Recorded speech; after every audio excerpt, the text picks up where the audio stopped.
wanted to talk about a quote today from the Bhagavad Gita. This is a paraphrase of it, but it says, "To work you have the right, but not to the fruits thereof." And if that sounds familiar, you're like, I've seen that recently. It's because I saw it on the title card of episode 4, season 3 of what is that anime? Classroom of the Elite, the anime, which I think is really funny because my grandparents would be disappointed in me. They are of Hindu faith. They were of Hindu faith. My parents aren't religious, and I'm not religious, but they were.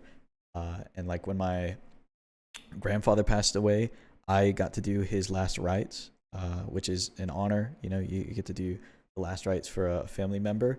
And it's actually why I'm bald, too. I don't think I've ever talked about that, but I'm bald under this hat because during that whole ceremony, like during the whole ritual and everything like that, you have to shave your head twice. So I had a full head of hair, wavy, thick hair, and I would slick it back and everything like that.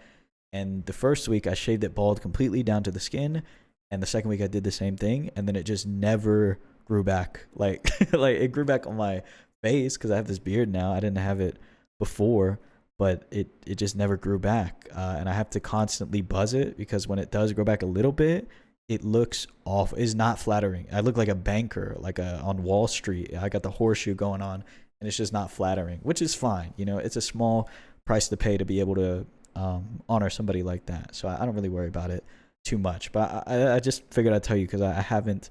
I don't think I've ever talked about the hat, and it was kind of relevant to the topic today. But that aside, I when you first hear that quote, like I'll read it again. To work you have the right, but not to the fruits thereof. When you first hear that quote, it feels very sinister, like out of context. If you don't know where it's from, if you don't know it's from like a sacred text and everything like that, it feels very sinister. If you don't give it a second thought or any deeper thought, it feels very sinister. But if you do think about it a little bit, I think it just means that you have to find the fruit, like the enjoyment or the pleasure or whatever you want to call it, within the work itself, like within what you're doing. And it's hard to conceptualize that within the context of work if you've never had like a good job or a job that you've enjoyed or something like that. And for me, it's like personal because I don't think I've ever had I haven't had a job that I've truly enjoyed or like felt like had any meaning to it. My first job was a go-kart operator. I was working minimum wage, and I would spend my entire paycheck on gas because it was so far away from my parents' house. But they made me keep the job because I needed experience, which is a stupid reason to keep a job. I'll say it. I'll say it. It's a stupid reason to keep a job that I'm not making money for. I was basically a volunteer at the arcade. That's what you could call it. And when I got a little bit older, I worked there for a year. I got an offer to I call it an offer, but it's just like a mass email they send out to a bunch of people on, I guess, through Indeed. And it was a job selling phones inside a Target. The worst experience of my life. Like, hands down, it was awful. I worked there a year. My manager took crazy advantage of my hours. Like, he got fired for it later after I left. Of course, they couldn't save me while I was working there. But after I left, he got fired for kind of like fudging the numbers. So I was working, I think, like 50, close to 50 hours a week.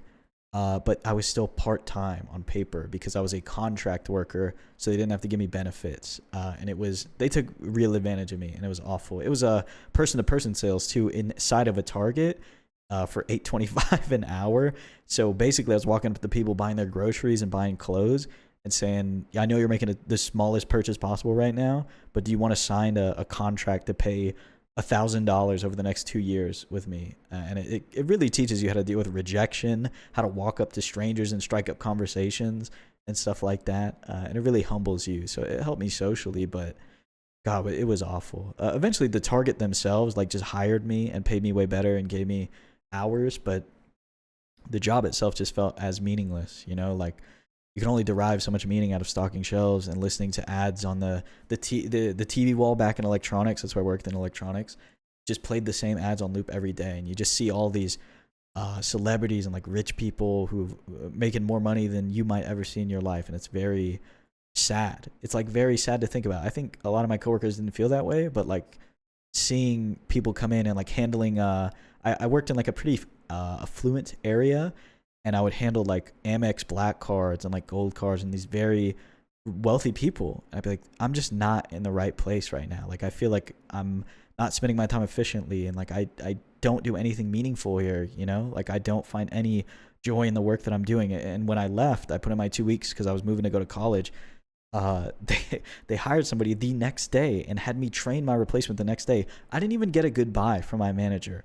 They just replaced me. I don't you don't mean anything to those corporations, and it makes you it kind of makes you feel jaded, but almost in a good way. Because after that, I tried to make money in any way possible to not have to get another job. Like while I was in college, I would make like YouTube videos. I taught myself how to use like Photoshop and hit film to edit videos, and like I would resell like designer clothes online too. I would buy low and just sell high. I would buy shoes and resell that. I didn't really know anything about that stuff, but I would just find it. Like I would go to the drop and like I would buy it and then I'd resell it and I would make a little bit of money here and there, but nothing ever that I really enjoyed. And I still feel just so confused, you know, like when you feel like the older you get, and people tell you like the older you get, like you might find something that you enjoy. The more things that you experience, you might start to enjoy. But I don't know. I feel more confused than ever. I'm graduated now. I have a degree in something that I don't even really give a fuck about. And I don't know what kind of work I enjoy. If I had to, I could put it in terms of Street Fighter, I guess, because it's the only thing that I really think about these days. And to compare it to a job is really funny, but I'm going to. But I just think like, do I even enjoy the act of playing Street Fighter, or do I enjoy the outcome of it? You know, like do I enjoy winning or something like that? Am I just obsessed with winning and beating people? Am I obsessed with competition, or am I obsessed with the game? And do I even like the game itself? Do I even like making videos? You know, I upload a lot less lately, and I stream a lot less lately, and I don't really know what that's about. Like, do I not like it anymore? Do I not like the process of editing the video, making the thumbnail, and making the little thumbnail like soy jack faces at my camera and cutting it out in Photoshop, like, or cutting together the video and like putting little pictures in it? Do I just not enjoy that anymore? So that's kind of my conundrum lately. Is like, what what is it that I like? What kind of work could I derive joy from and not have to care about the outcome? Or just hobbies. Like what game could I even play that could make me feel that way about just enjoying the game itself? Because I tell myself that about Street Fighter a lot, but I don't even know if that's true. But I think the only real way to find out is to just try things. That's kind of the conclusion I'm coming to again, which I come to that conclusion a lot, but today it just feels like a little bit more personal. And also like I'm it's really funny that this all spawned from the title card of an anime. But yeah, I don't know. It's just how I feel today. I wanted to talk about it. Also, I just want to give like a very special thank you to my patrons. So I feel like I've been letting down a little bit lately, but I've just been trying to get my head together, and I appreciate you guys supporting me still. Thank you to Zero Error, Aster, Post Various, Knock, Leon, and Sleepy. Thank you guys a lot.